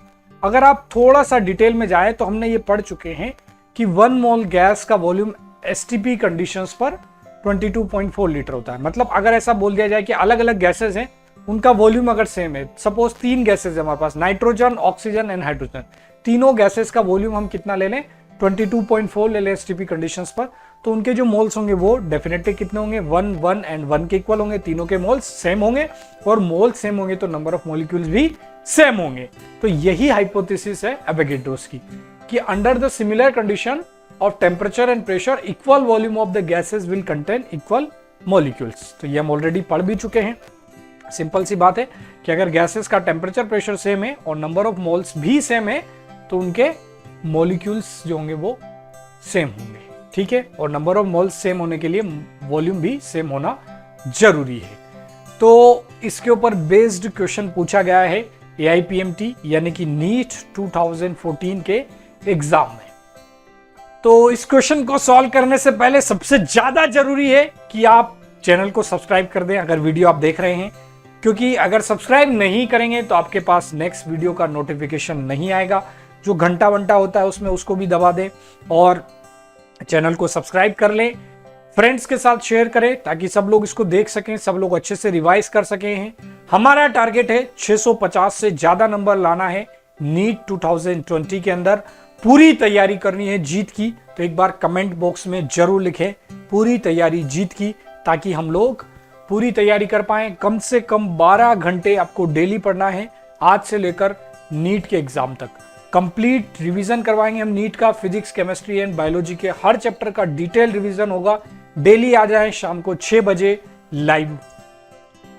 तो बच्चों देखते हैं हम क्वेश्चन। यहां पर क्वेश्चन में लिखा हुआ इक्वल मासेस, अब मास दे दिया, यहां पर वॉल्यूम या मोल्स नहीं है, इक्वल मास लिया है हाइड्रोजन, ऑक्सीजन एंड मीथेन का। 3 गैसेस हैं। मीथेन क्या होता है, CH4 गैस होती है। In the container of volume V, volume सबका सेम है, टेम्परेचर सबका सेम है और आइडेंटिकल कंडीशंस हैं। बाकी सारी कंडीशन आइडेंटिकल है, मतलब वॉल्यूम सबका सेम है, टेम्परेचर सेम है। The ratio of the volume of the gases of H2O2 and methane would be, ठीक है। तो आप देख सकते हैं इनमें यहां पर वॉल्यूम का रेशियो क्या रहेगा, ठीक है। तो टोटल वॉल्यूम जो है वो कंटेनर का कितना है, V के इक्वल है। तो इंडिविजुअल गैस का वॉल्यूम क्या होगा ऐसा पूछा गया है। तो इक्वल मास लिया गया है, तो इस तरीके से हम इसको सॉल्व करेंगे। H2O2 एंड मीथेन, ये 3 गैसेस है। मीथेन को CH4 गैस बोला जाता है। मास यहां पर दिया गया है बच्चों, इसका भी M मास है, इसका भी M है और इसका भी M है। तीनों का मास इक्वल है, तीनों को हमने M के इक्वल लिख दिया। मोलिकुलर वेट अगर देखें तो इसका 2 होता है, इसका 32 होता है, कार्बन 12 होता है, हाइड्रोजन 1 होता है, तो ये 16 हो गया। अगर हम मोल्स देखें बच्चों तो गैसेस के मोल्स हो जाएंगे 2/m नहीं m/2, ठीक है, क्योंकि मास डिवाइड बाय मोलर मास करना है, तो mass divide by molar mass, तो इसके मोल्स हो जाएंगे m/2, इसके हो जाएंगे m/32 और इसके हो जाएंगे m/16। इसको हम सॉल्व करें, सिंप्लीफाई करें, 32 से मल्टीप्लाई कर दें तो ये हो जाएगा 16 इज टू m कैंसिल हो जाएगा, 32 से मल्टीप्लाई कर दें तो ये हो जाएगा 16, ये हो जाएगा 1 और ये हो जाएगा 2। तो ये इनके मोल्स का रेशियो आ गया, और जो मोल्स का रेशियो होता है वही वॉल्यूम का रेशियो होता है। अभी अभी एवोगैड्रो लॉ में हमने पढ़ा है कि equal temperature and pressure conditions पर जो वॉल्यूम का रेशियो होता है वही मॉलिक्यूल देता है और वही मोल्स देता है। तो ये हमारे पास मोल्स का रेशियो है, और अगर गैसेस के इंडिविजुअल वॉल्यूम का रेशियो ले लें तो वो भी सेम होगा, ठीक है। तो 16:1:2 जो होगा वो करेक्ट आंसर होगा। तो आप देख सकते हैं ऐसा आंसर दिया गया है ऑप्शन नंबर 3 में, तो करेक्ट आंसर हो जाएगा ऑप्शन नंबर 3। तो बहुत आसान क्वेश्चन था, बहुत आसान एप्लीकेशन था, नीट के एग्जाम में पूछा गया है। आगे भी ऐसे क्वेश्चंस आपको देखने को मिल सकते हैं स्टेट्स ऑफ मैटर चैप्टर में भी। तो अच्छे से पढ़ें, जबरदस्त रहें और पूरी तैयारी करें जीत के लिए ई सरल के साथ। अब बात करेंगे बच्चों next topic which is very important, which is called stoichiometry. Stoichiometry में हम क्या पढ़ते हैं बच्चों कि कोई भी केमिकल रिएक्शन हो रही है, उसमें एक रिएक्टेंट के मोल्स रिएक्ट कर रहे हैं, दूसरे के भी रिएक्ट कर रहे हैं, तीसरा प्रोडक्ट बन रहा है, चौथा प्रोडक्ट बन रहा है, अलग अलग रिएक्टेंट्स एंड प्रोडक्ट्स हैं एक ही रिएक्शन के अंदर इन्वॉल्व है। तो उनके मोल्स के बीच में क्या रिलेशन होता है, वॉल्यूम्स में क्या रिलेशन होता है और मासेस में क्या रिलेशन होता है, तो वो सब हम देखते हैं स्टोइकियोमेट्री के अंदर। तो बहुत बढ़िया तरीका है इसको देखने का, जिसको फैक्टर लेवल मेथड भी बोला जाता है या फिर यूनिटरी मेथड भी इसको बोला जाता है। तो कैसे इसको देखते हैं वो हमें देखना है। बहुत बढ़िया, हम इसको यहां पर एक जनरलाइज्ड रिएक्शन की फॉर्म में देखेंगे। जनरलाइज्ड रिएक्शन है हमारे पास कि suppose A moles of A, ये कैपिटल A जो है वो रिएक्टेंट है और स्मॉल a जो है वो स्टोइकियोमेट्रिक कोफिशिएंट है, ठीक है, ये बात ध्यान रहे। Small b moles of capital B, capital B क्या है, रिएक्टेंट है, वो कैपिटल A भी रिएक्टेंट है, small a and small b क्या है, स्टोइकियोमेट्रिक कोफिशिएंट है। ये दोनों रिएक्ट करते हैं तो C moles of C create हो जाते हैं। कैपिटल C यहाँ पर प्रोडक्ट है, स्मॉल c स्टोइकियोमेट्रिक कोफिशिएंट है। तो इनके बीच में क्या रिलेशन होता है वो ध्यान से देखेंगे। Moles of A reacted, A के जितने मोल्स रिएक्ट कर रहे हैं divided by stoichiometric coefficient of A, that is called small a, will be equal to moles of B reacted divided by stoichiometric coefficient of B, will be equal to moles of C produced। C के कितने moles produce होंगे, क्योंकि ये product है तो यहाँ produced लिखेंगे, A और B रिएक्ट करेंगे, C प्रोड्यूस होगा, डिवाइडेड बाय स्मॉल c, ये रिलेशन होगा इनके बीच में। वेरी वेरी इंपॉर्टेंट रिलेशन, इसको याद रखें। इसी के साथ साथ जो वॉल्यूम्स में जो मोल्स में रिलेशन होता है वही वॉल्यूम्स में भी होता है, क्योंकि एवोगैड्रो ने बोला है कि वॉल्यूम और मोल्स का रेशियो सेम होता है। तो volume of A reacted divided by stoichiometric coefficient of A, volume of B reacted divided by stoichiometric coefficient of B equal to volume of C produced divided by stoichiometric coefficient of C, ये relation होगा। अगर mass में relation लिखे तो कैसा होगा, mass of A divided by A के equal होगा, नहीं, बिल्कुल नहीं, मास डायरेक्टली रिलेटेड नहीं होता, मोल्स के थ्रू रिलेटेड होता है। तो क्या करेंगे हम, मोल्स ऑफ A को लिख देंगे mass of A divided by molecular weight of A will be divided by A and that will be equal to mass of B divided by molecular weight of B divided by B, ये relation होगा mass में, ठीक है, molecular weight से भी divide करना है। और C के साथ देखा जाए, mass of C produce divided by molecular weight of C divided by stoichiometric coefficient of C that is small c। तो ये रिलेशन होगा मोल्स, वॉल्यूम एंड मासेस में, जो रिएक्ट करेगा एंड जो प्रोड्यूस होगा। तो इसी को स्टोइकियोमेट्री बोलते हैं। बहुत सिंपल सी चीज है, 3 लाइन में आपको सब कुछ क्लियर हो जाएगा, ठीक है, आसान है जिंदगी, कोई दिक्कत आपको यहाँ पर नहीं होगी। अगर ये चीजें आती है, मोल कंसेप्ट के फॉर्मूलाज आते हैं, तो कोई भी स्टोइकियोमेट्रिक कोएफिशिएंट हम स्टोइकियोमेट्री से रिलेटेड क्वेश्चन हम सॉल्व कर सकते हैं, ठीक है। तो अब इसके ऊपर बेस्ड क्वेश्चन आपके सामने लिखा भी है। CH4 और O2 की रिएक्शन है, मतलब मीथेन और ऑक्सीजन गैस रिएक्ट कर रहे हैं, बैलेंस करना जरूरी है रिएक्शन को स्टोइकियोमेट्री के क्वेश्चन सॉल्व करने से पहले। तो बैलेंस जरूर कहे, ध्यान रहे बैलेंस जरूर करना है, ठीक है। जबरदस्त टिप दे रहा हूं, बिना बैलेंस किए सॉल्व नहीं होगा, ठीक है, बैलेंस जरूर करें, जबरदस्त टिप है ये। अगर बिना बैलेंस की हुई इक्वेशन हमें क्वेश्चन में दी हुई है तो उसको पहले बैलेंस करें। टिप क्या है, balancing of the equation is must, balancing is must. ठीक है, पहले बैलेंस करें, उसी के बाद यूनिटरी मेथड या फैक्टर लेवल मेथड का यूज करें। तो हम तैयारी कर रहे हैं 650 से ज्यादा नंबर लाने के लिए, तो हर छोटी छोटी चीज भी कवर करेंगे, क्या क्या इंपॉर्टेंट टिप्स हैं वो भी आपको बताऊंगा। ठीक है, तो फोड़ना है हमें एग्जाम नीट 2020 का, और सब लोग आप डेफिनेटली फोड़ने वाले हैं। तो उसी तरीके से हम तैयारी कर रहे हैं, कंप्लीट रिवीजन करवा रहे हैं आपको। आज हम पढ़ रहे हैं मोल कंसेप्ट, उसके अंदर हम स्टोइकियोमेट्री पढ़ रहे हैं। तो आप रिएक्शन गिवन है, मीथेन और ऑक्सीजन रिएक्ट करते हैं तो CO2 और H2O मिलता है, बैलेंस करेंगे, यहाँ 2 लगाना पड़ेगा, यहाँ 2 लगाना पड़ेगा। कार्बन, हाइड्रोजन और ऑक्सीजन बैलेंस है। तो आप देख सकते हैं moles of methane reacted divided by 1, क्योंकि इसका स्टोइकियोमेट्रिक कोएफिशिएंट 1 है। ठीक है, will be equal two moles of H2O divided by 2, ये रिलेशन होगा। तो अगर आपको बोल दिया जाए कि 3.2 ग्राम ऑफ मीथेन रिएक्ट कर रहे हैं, कितना रिएक्ट कर रहा है, 3.2 ग्राम मीथेन, 3.2 ग्राम मीथेन रिएक्टेड, तो O2 का कितना वेट रिएक्ट करेगा, तो वो हम कैसे निकालेंगे। H2O कितना प्रोड्यूस होगा वो भी हम कैसे निकालेंगे। तो यहाँ O2 के लिए भी लिख सकते हैं moles of O2 divided by 2 और moles of CO2 divided by 1, ये रिलेशन होगा कंप्लीट। ठीक है, रिएक्टेंट्स एंड प्रोडक्ट्स में। तो H2O का कितना वेट प्रोड्यूस होगा पूछा गया है, और O2 जो है वो एक्सेस में अवेलेबल है, मतलब जितनी चाहिए ले लीजिए, कोई कमी नहीं है। और मीथेन जो है वो लिमिटिंग रिएजेंट है, उसका अमाउंट कम है, तो उसी के अकॉर्डिंग हम रिएक्शन को सॉल्व करेंगे। तो मीथेन का 3.2 ग्राम रिएक्ट किया, तो 3.2 डिवाइडेड बाय 16 कर देंगे, इसके मोल्स हो जाएंगे, डिवाइड बाय 1 कर दिया। Mass of H2O divided by 18 will be divided bye 2, तो यहां से मास ऑफ H2O आ जाएगा 7.2 ग्राम। तो अगर 3 ग्राम मीथेन रिएक्ट करती है ऑक्सीजन के साथ, तो 7.2 ग्राम H2O बनेगा। तो आप देख सकते हैं कितना सुंदर फॉर्मूला है, कोई भी कैलकुलेशन आप आसानी से कर सकते हैं इसकी मदद से। तो सब लोग जरूर करें इसको, बहुत आसान है, आगे भी बहुत यूजफुल होने वाला है ये वाला फॉर्मूला। ठीक है, तो अब तो क्वेश्चन करना ही है। नीट 2019 का क्वेश्चन आपकी स्क्रीन पर है, बहुत ही लेटेस्ट क्वेश्चन है, 2 साल पहले पूछा गया है। जबरदस्त तरीके से पढ़ें, सॉल्व करें, 650 से ज्यादा नंबर लाने हैं, पूरी तैयारी हम कर रहे हैं जीत के लिए। तो चैनल को सब्सक्राइब जरूर कर दें यार, सब्सक्राइब नहीं करेंगे तो नेक्स्ट वीडियोस आपके मिस हो सकते हैं, इसलिए सब्सक्राइब करें, अपने फ्रेंड्स के साथ शेयर करें। नीट 2019 का क्वेश्चन आपकी स्क्रीन पर है। The number of moles of hydrogen molecules required to produce 20 moles of ammonia through Haber's process. अब आप सोच रहे होंगे हेबर्स प्रोसेस क्या होती है, बहुत सिंपल होती है। तो हेबर्स प्रोसेस होती है N2 + 3H2 से 2 मोल्स ऑफ अमोनिया बनते हैं।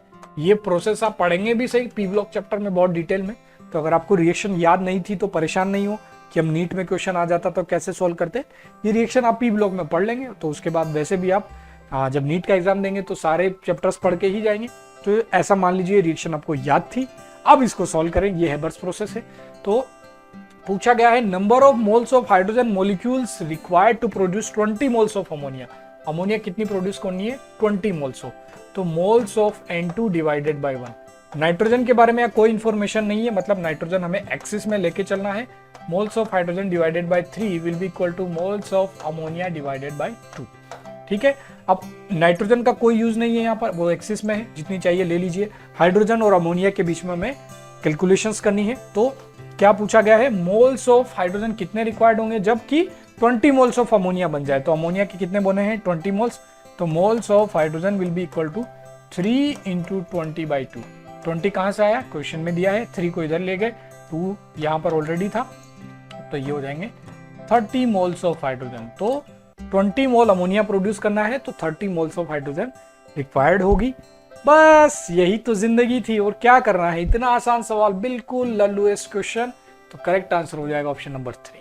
आप सब लोगों ने सॉल्व किया, डेफिनेटली सब लोग सही आंसर कर रहे हैं, तो बहुत अच्छी बात है, मस्त मजा आ रहा है एकदम पढ़ाने में। आज आप ऑडियंस जो है जबरदस्त है, आज की पढ़ाने में ही जबरदस्त मजा आ रहा है।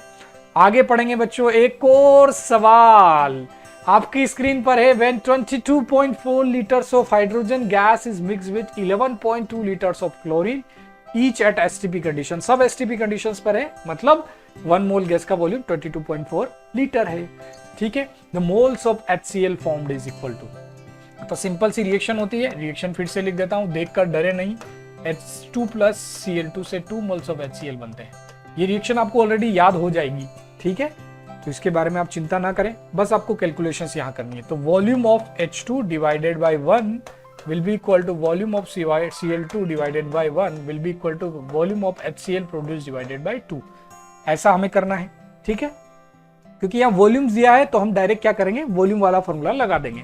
मोल्स में भी लगा दे तो यही रिलेशन होता है, moles of H2 divide by 1 moles of Cl2 divide by 1 will be equal two moles of HCl divide bye 2, ऐसा रिलेशन होता।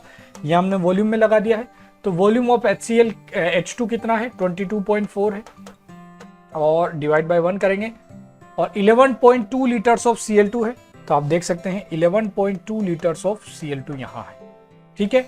तो यहाँ पर खास बात ये होगी बच्चों की Cl2 का अमाउंट HCl से कम है, तो ये Cl2 का अमाउंट हाइड्रोजन से कम है, तो यहाँ पर हाइड्रोजन पूरी रिएक्ट नहीं होगी, ये हाइड्रोजन जो होगा एक्सिस रिएजेंट होगा। तो इसके थ्रू हम कैलकुलेशंस नहीं करेंगे, हम कैलकुलेशंस किसके थ्रू करेंगे, क्लोरीन के थ्रू, क्योंकि आप देख सकते हैं 1 मोल हाइड्रोजन 1 मोल क्लोरीन रिएक्ट करता है। तो 11.2 लीटर क्लोरीन है, तो 11.2 लीटर हाइड्रोजन ही रिएक्ट करेगा, बाकी का एक्स्ट्रा हाइड्रोजन बच जाएगा। तो हाइड्रोजन के अकॉर्डिंग कैलकुलेशन नहीं करनी है, जो लिमिटिंग रिएजेंट है उसी के अकॉर्डिंग करनी है। तो 11.2 लीटर क्लोरीन रिएक्ट करेगा, डिवाइड बाय 1 करेंगे, तो वॉल्यूम HCl डिवाइड बाय 2 कर देंगे। तो वॉल्यूम ऑफ HCl कितना प्रोड्यूस होगा, 11.2 into 2 that is equal to 12.4 litre. और मोल्स ऑफ HCl अगर निकालेंगे तो मोल्स ऑफ HCl क्या होंगे, volume of HCl divide by 22.4 करेंगे, क्योंकि मोल्स का यही फॉर्मूला होता है STP कंडीशन पर। तो ये हो जाएगा 22.4 divide by 22.4 that will be equal to 1। तो HCl के कितने मोल्स प्रोड्यूस होंगे यहाँ पर, 1 मोल यहाँ पर प्रोड्यूस होंगे। तो करेक्ट आंसर हो जाएगा ऑप्शन नंबर 1। तो इतना आसान था। यहां पर हमने लिमिटिंग रिएजेंट के बारे में भी पढ़ लिया, लिमिटिंग रिएजेंट के बारे में भी पढ़ लिया, बहुत आसान से मैंने इंट्रोड्यूस करवा दिया लिमिटिंग रिएजेंट को। लिमिटिंग रिएजेंट कौन होता है, जो पहले खत्म हो जाए, और एक्सिस रिएजेंट कौन होता है, जो बच जाए। तो यहाँ पर क्लोरीन लिमिटिंग रिएजेंट था, वो पहले खत्म हो गया, और एक्सिस रिएजेंट था जो हाइड्रोजन, जो कि बच गया। तो अब हाइड्रोजन कितना रिएक्ट करेगा वो भी आप निकाल सकते हैं। तो 11.2 लीटर क्लोरीन रिएक्ट किया, तो हाइड्रोजन भी 11.2 रिएक्ट करेगा, क्योंकि आप रिलेशन से देख सकते हैं volume of H2 reacted divide by 1 volume of chlorine reacted divide by 1। तो वॉल्यूम ऑफ क्लोरीन और volume of H2 reacted equal होगा। तो क्लोरीन का 11.2 रिएक्ट किया, तो हाइड्रोजन का भी 11.2 रिएक्ट करेगा, और 11.2 लीटर उसका बच जाएगा। तो ये सब कैलकुलेशंस हम लिमिटिंग रिएजेंट में करते हैं। तो ऑलरेडी हमने एक क्वेश्चन में इसको भी कवर कर लिया है। जबरदस्त, आगे पढ़ते हैं। पूरी तैयारी हम कर रहे हैं जीत के लिए। तो अब टॉपिक भी आ गया है लिमिटिंग रिएजेंट, वो हमने समझ भी लिया है कैसे करना है। जो लिमिटिंग रिएजेंट कौन होता है, जो पहले खत्म हो जाए, जो रिएक्शन को स्टॉप कर दे। एक्सिस रिएजेंट कौन होगा, जो बच जाए। तो ये डेफिनेशन होती है, the reactant which is consume completely during the course of reaction is called limiting reagent. Basic एकदम। आगे देखेंगे बच्चों, क्वेश्चन है इसके ऊपर बेस्ड, बहुत आसान से क्वेश्चन है। अब लिमिटिंग रिएजेंट निकालने का एक तरीका और बता देता हूं। अगर जैसे हम इसको इस तरीके से भी निकाल सकते हैं, जैसे कि H2 एंड Cl2 से 2 मोल्स ऑफ HCl मिल रहे हैं। तो अगर सपोज इसका 1 मोल दिया है, इसके 2 मोल दिए हैं, तो पहले तो हम क्या लिखेंगे, मोल्स जो गिवन है वो लिख देंगे, ठीक है। उसके बाद हम क्या करेंगे, moles divide by stoichiometric coefficient करेंगे, moles divide by stoichiometric coefficient. तो ये हो जाएगा 1/1 और ये हो जाएगा 2/1। तो ये इसका 1 मोल लिया था, इसका 2 मोल लिया है, तो ये नंबर आ गया। तो ये हो जाएगा 1 और ये 2। अब जो छोटा नंबर आएगा, छोटा नंबर मतलब moles divide by stoichiometric coefficient का जो वैल्यू है, जिसके लिए छोटा होगा वही लिमिटिंग रिएजेंट। तो H2 के लिए ये 1 है, तो लिमिटिंग रिएजेंट कौन हो जाएगा, H2। तो Lr लिमिटिंग रिएजेंट को हम Lr लिखेंगे, और Lr इज H2। और एक्सिस रिएजेंट जो होगा वो कौन हो जाएगा, Cl2, जिसके लिए वैल्यू ज्यादा है। तो Er इज Cl2। तो Er मतलब एक्सिस रिएजेंट जो है वो क्लोरीन हो जाएगा, लिमिटिंग रिएजेंट हाइड्रोजन हो जाएगा, ठीक है। और HCl जो प्रोड्यूस होगा वो कैसे होगा, लिमिटिंग रिएजेंट के अकॉर्डिंग होगा, ठीक है। Cl2 के अकॉर्डिंग नहीं होगा, क्योंकि Cl2 पूरा रिएक्ट नहीं किया है। तो इस तरीके से हम कैलकुलेशंस कर सकते हैं। बहुत बेसिक तरीका, बहुत आसान सा कंसेप्ट।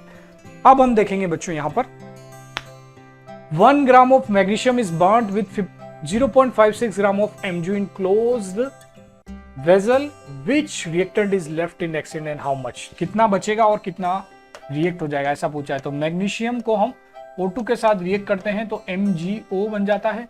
यहाँ 2 लगा देंगे बैलेंसिंग करने के लिए। ध्यान रहे बैलेंसिंग जरूर करनी है रिएक्शंस को सॉल्व करने से पहले।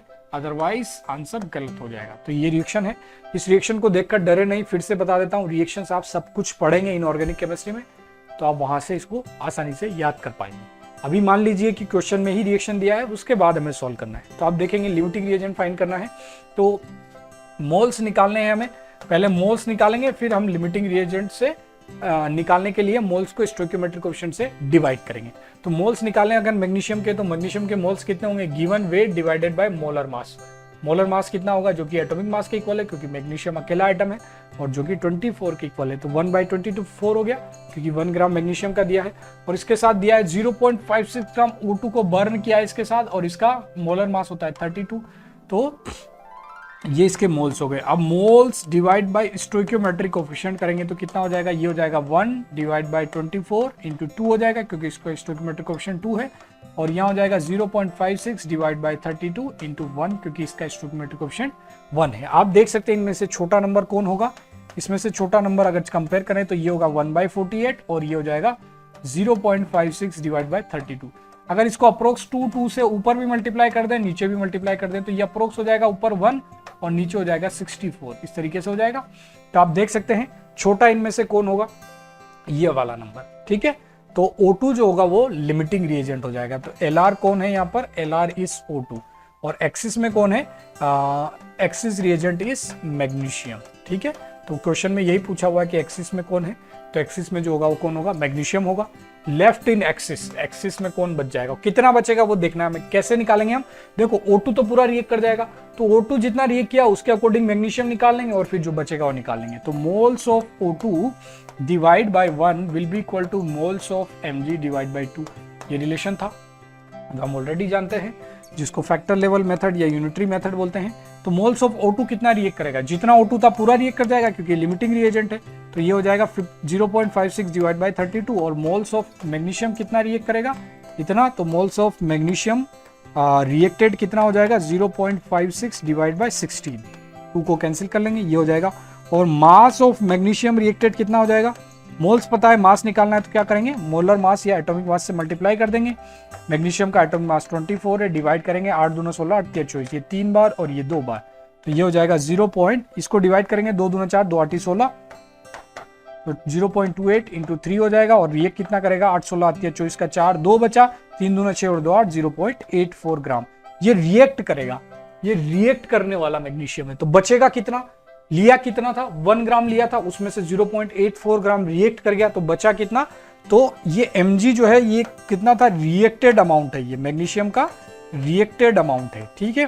तो अनरिएक्टेड हो जाएगा मास ऑफ मैग्नीशियम। अगर अनरिएक्टेड मैग्नीशियम निकालूं तो कितना हो जाएगा, टोटल कितना लिया था हमने, 1 ग्राम लिया था, और उसमें से 0.84 ग्राम रिएक्ट कर गया, तो बचा कितना, 0.16 ग्राम। तो 0.16 ग्राम जो होगा वो अनरिएक्टेड मैग्नीशियम होगा। तो अब सब कुछ आ गया, अनरिएक्टेड मैग्नीशियम का अमाउंट निकाल लिया, और एक्सिस रिएजेंट कौन था, मैग्नीशियम, वो तो हम फाइंड ही कर चुके थे।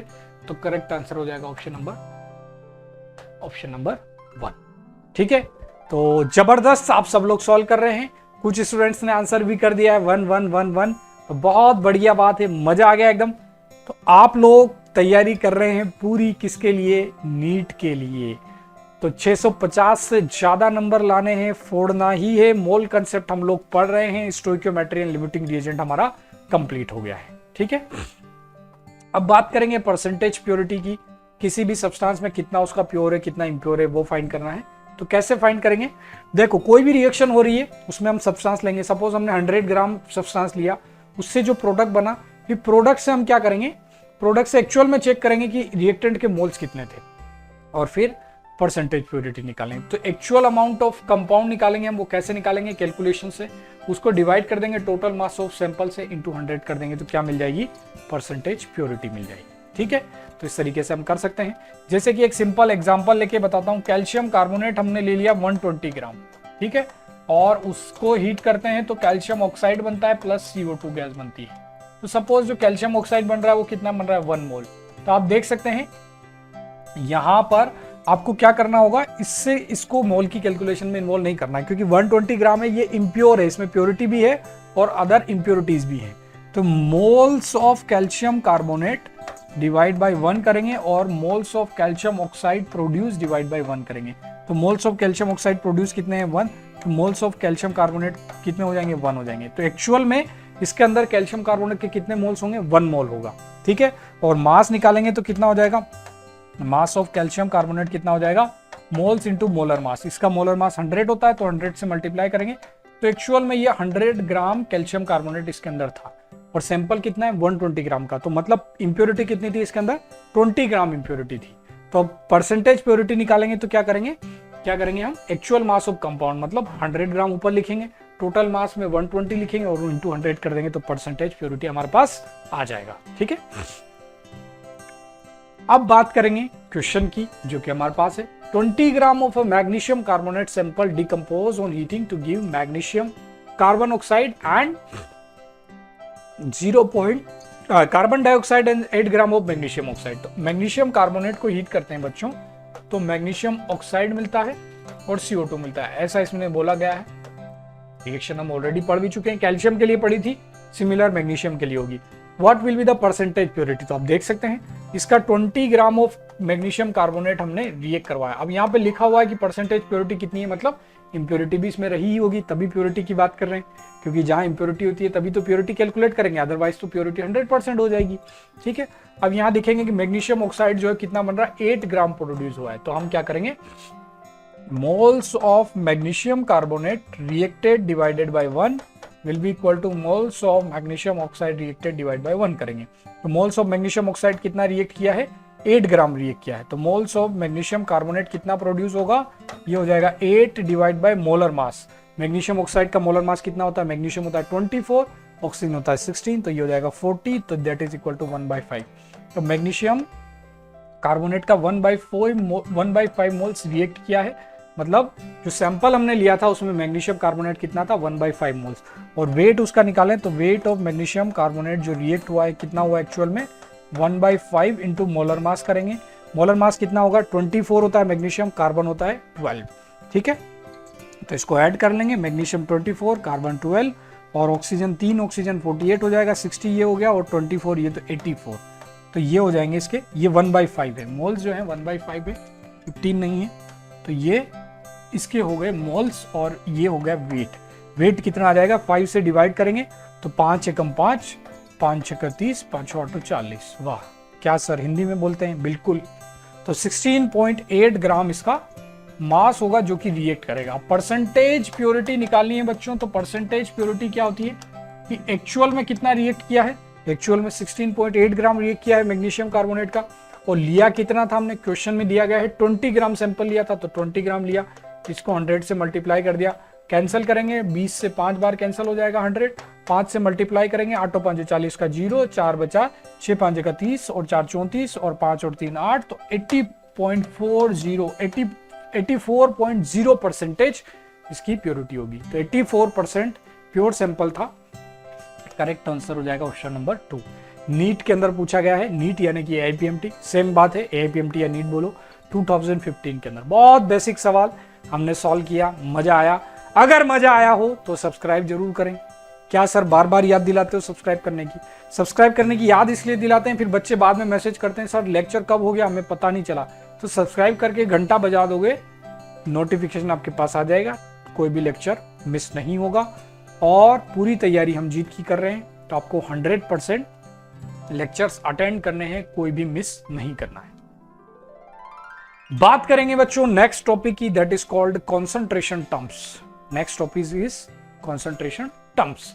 तो कंसंट्रेशन टर्म्स में क्या क्या आता है, ये चैप्टर का 3rd पार्ट है। पहले मोल कंसेप्ट पढ़ा, फिर स्टोइकियोमेट्री, अब पढ़ रहे हैं कंसंट्रेशन टर्म्स। तो कंसंट्रेशन टर्म्स में क्या क्या होता है, जनरल हम कुछ फॉर्मूले याद रखेंगे, फिर कंसंट्रेशन टर्म देखेंगे। तो डेंसिटी होती है मास बाय वॉल्यूम, ये आपको याद भी होगा। रिलेटिव डेंसिटी होती है density of any substance divide by density of reference substance.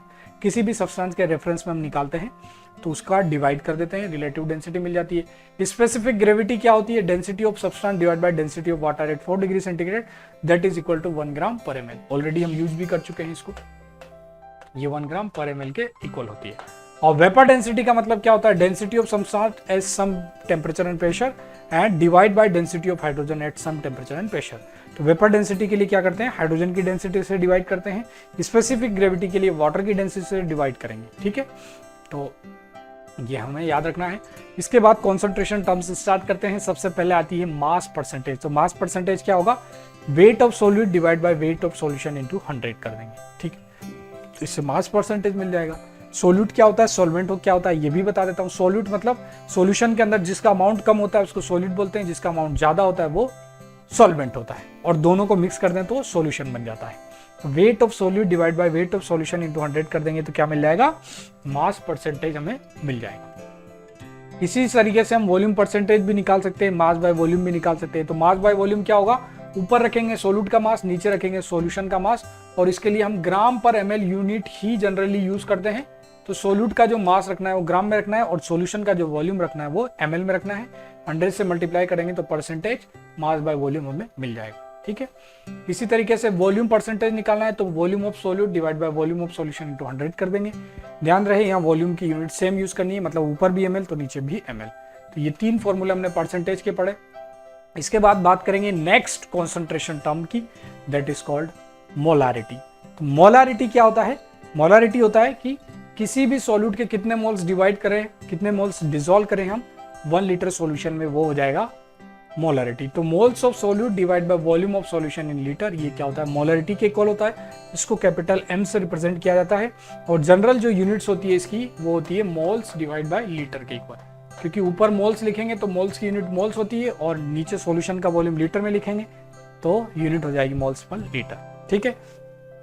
कहीं अगर ऐसा लिखा हुआ है 1 मोलर सॉल्यूशन है, इसका मतलब उसकी मोलरिटी 1 है। डेसी मोलर सॉल्यूशन है मतलब उसकी मोलरिटी 1/10 है, ठीक है। और इस तरीके से आप इसको सॉल्व कर सकते हैं।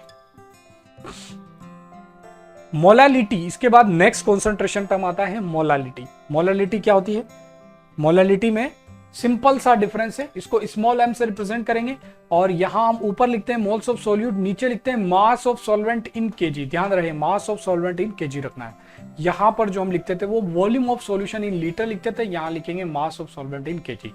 ये मास के ऊपर डिपेंड करेगी, तो ये टेम्परेचर पर डिपेंड नहीं करती है, क्योंकि मास टेम्परेचर के साथ चेंज नहीं होता है। तो मोलारिटी टेम्परेचर पर डिपेंड नहीं करेगी, मोलारिटी जो है वो टेम्परेचर पर डिपेंड करती है। तो molality will be equal two moles of solute divide by mass of solvent in KG. इसकी यूनिट्स हो जाएंगी मोल्स बाय केजी, ठीक है। तो इसके ऊपर बेस्ड क्वेश्चंस भी है हमारे पास, क्वेश्चंस भी हम सॉल्व करेंगे। सबसे पहले देख लीजिए, क्वेश्चन आपकी स्क्रीन पर है, और उससे पहले चैनल को सब्सक्राइब कर दो, शेयर वेयर कर दो व्हाट्सएप ग्रुप्स में वगैरह सब फ्रेंड्स के साथ, ताकि सब लोग इसको देख सकें और आगे के चैप्टर आपके मिस नहीं हो, इसलिए इसको सब्सक्राइब जरूर करें।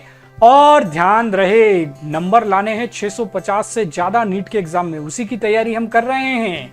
तो 650 से ज्यादा नंबर लाने हैं, तो अच्छे से पढ़ें, रिवाइज करें, डेली कम से कम 12 आवर्स आपको स्टडी करना है। और 12 आवर्स को स्टडी कैसे करना है उसके लिए भी एक परफेक्ट टाइम टेबल मैंने बनाया है, जो कि ई सरल के जेई चैनल पर ऑलरेडी अपलोड हो चुका है, तो वहां आप उसको देख लें, उस टाइम टेबल को फॉलो करेंगे तो 12 आवर स्टडी आपको बहुत आसानी से हो पाएगी, ठीक है। तो स्टार्ट करते हैं question. What is the mass of the precipitate formed by solution of AgNO3 mix with 50 ml of 5.8% NaCl solution. तो इसका मतलब क्या है, पहले तो रिएक्शन लिख देता हूं। AgNO3 और NaCl रिएक्ट करते हैं तो AgCl का प्रेसिपिटेट मिल जाता है, ठीक है। AgCl मिल जाता है और NaNO3 डिसॉल्व हो जाता है। तो बात कर रहे हैं कि AgCl कितना मिलेगा, ऐसा पूछा गया है। तो सबसे पहले हमें इसके मोल्स पता होंगे, तभी तो AgCl के निकाल पाएंगे, मोल मोल एनालिसिस लगा के या फैक्टर लेवल मेथड लगा के। तो आप कैसे करेंगे, देखो यहाँ पे लिखा हुआ है 50 ml ऑफ 5.8% NaCl। तो इसके लिए हम कैलकुलेशन कर सकते हैं 5.8%, इसका वॉल्यूम बाय वॉल्यूम परसेंटेज है, और ये हो जाएगा यहाँ वॉल्यूम ऑफ सॉल्यूशन, ये परसेंटेज दिया गया है, और यहाँ लिख देंगे हम मास ऑफ सॉल्यूट इनटू 100। ये कौन सा परसेंटेज है, मास बाय वॉल्यूम वाला परसेंटेज है, वो दिया गया है, तो उसी का फॉर्मूला लगा दिया हमने। 5.8% सॉल्यूशन है, मतलब मास of solute divide by volume of solution into 100 कितना है, 5.8 है। वॉल्यूम ऑफ सॉल्यूशन भी दिया हुआ है 50 ml है, तो मास ऑफ सॉल्यूट कितना हो जाएगा, mass of solute will be equal to 5.8 into 50 divide by 100, तो ये हो जाएगा 2.6 ग्राम के इक्वल, ठीक है। अब मास ऑफ सोल्यूट 2.6 ग्राम आ गया, मतलब NaCl आ गया। ये सोल्यूट कौन है, NaCl ही तो था, NaCl के सॉल्यूशन में NaCl ही सोल्यूट रहेगा, तो मोल्स ऑफ NaCl अगर हम निकालें, मोल्स ऑफ NaCl कितना हो जाएगा 2.6 divide by mass of NaCl। मास मतलब मोलर मास, तो मोलर मास कितना होगा देख सकते हैं, सोडियम 23 होता है, क्लोरीन 35.5। तो ऐड करेंगे आप इसको तो ये जाएगा 8 और 5 58.5 ये हो जाएगा। ठीक है, तो अप्रोक्सीमेटली इसको भी हम 1/2 लिख सकते हैं, अप्रोक्सीमेटली 1/2 लिख सकते हैं। ऑप्शंस आप देख सकते हैं बहुत दूर दूर है, यहाँ 7 है, 14 है, 28 है, 3.5 है। तो थोड़ा बहुत अप्रोक्सीमेशन करेंगे तो कोई आंसर गलत होने वाला नहीं है। तो इसको आप अप्रोक्सीमेटली 1/20 इसको लिख सकते हैं। यहाँ पॉइंट का चक्कर भी है तो उसको भी सॉल्व करेंगे, तो 2.6 डिवाइडेड बाय 58.5 करेंगे तो हो जाएगा 1/20। ठीक है, अब NaCl के मोल आ गए तो AgCl कितना बनेगा वो देखना है, तो अब तो हम मोल मोल एनालिसिस लगा सकते हैं। कैसे लगाएंगे, moles of NaCl divide by 1 will be equal two moles of AgCl divide by 1। दोनों के मोल्स इक्वल होंगे, देख सकते हैं हम रिलेशन से। तो मोल्स ऑफ AgCl कितना हो जाएगा, मोल्स ऑफ AgCl हो जाएगा, मोल्स ऑफ AgCl हो जाएगा 1/20 के इक्वल। और वेट ऑफ AgCl निकालना है तो मोलर मास से मल्टीप्लाई कर देंगे, तो 1/20 इंटू इसका मोलर मास लिखेंगे। सिल्वर का मोलर मास दिया है 107, वैसे तो 108 होता है लेकिन यहाँ 107 दिया तो वही हम यूज करेंगे। और क्लोरीन होता है 35.5, तो ये इसका मोलर मास हो जाएगा। ठीक है, तो आप देख सकते हैं 1/20 और इसको सॉल्व करेंगे तो ये हो जाएगा 0.5 और 7 5 12 का 2 1, 12 का 2 1 बचा, 3 और 1 4 और 1 142.5 डिवाइड बाई 20। 2 से डिवाइड करेंगे, 2 7 14, 2 एकम 2, 25 ये हो जाएगा और 7.125 बच जाएगा। तो आप देख सकते हैं 7.125 इसका एग्जैक्ट आंसर होगा। अप्रोक्सीमेटली अगर मैच करें तो ऑप्शन 1 से ही मैच होगा, तो करेक्ट आंसर हो जाएगा ऑप्शन नंबर 1। ठीक है, तो बहुत आसान था। यहां पर कॉन्सेंट्रेशन टर्म्स का यूज किया गया है, इसी के साथ साथ फैक्टर लेवल मेथड या मोल मोल एनालिसिस का भी यूज किया गया। तो क्वेश्चन आपको जरूर पसंद आया होगा। कॉन्फिडेंस अगर आ गया हो तो एक बार जरूर लिखे कि हाँ सर कॉन्फिडेंस आ गया है, मोल कंसेप्ट में, कॉन्सेंट्रेशन टर्म्स में हम जबरदस्त अच्छा फील कर रहे हैं, मजा आ रहा है पढ़ने में, कोई दिक्कत हमें नहीं हो रही है। तो एक बार कमेंट में जरूर लिखें, वीडियो को शेयर भी कर दें ताकि आपके फ्रेंड्स भी देख सकें। ठीक है, तो यहां तक हमने पढ़ा बच्चों। इसके आगे हम देखेंगे क्या क्या हमें देखना है। सिक्वेंशियल और सक्सेसिव रिएक्शन। सिक्वेंशियल रिएक्शन क्या होती है, खास सिंपल सी बात होती है कि एक रिएक्शन के प्रोडक्ट को हम दूसरी रिएक्शन में एज ए रिएक्टेंट यूज करते हैं, बस इसी को बोलते हैं सक्सेसिव रिएक्शन। तो यहां आप देख सकते हैं how many grams of ethylene can be burn completely by the oxygen gas produce from the complete decomposition of 49 gram KClO3। तो सबसे पहले तो समझा देता हूं सिक्वेंशियल रिएक्शन क्या होती है। देखो, दो रिएक्शन है, एक रिएक्शन में KClO3 को हीट करते हैं तो KCl और O2 बनता है, और दूसरी रिएक्शन में जो ये O2 प्रोड्यूस हुआ था इसको यहाँ यूज करेंगे और इथाइलिन यानी कि C2H4 के साथ रिएक्ट करके CO2 बनाएंगे। तो इसको क्या बोलते हैं, सिक्वेंशियल रिएक्शन। मतलब एक रिएक्शन का जो प्रोडक्ट था उसको दूसरी रिएक्शन में हमने एज ए रिएक्टेंट यूज किया, बस सिंपल सी बात है।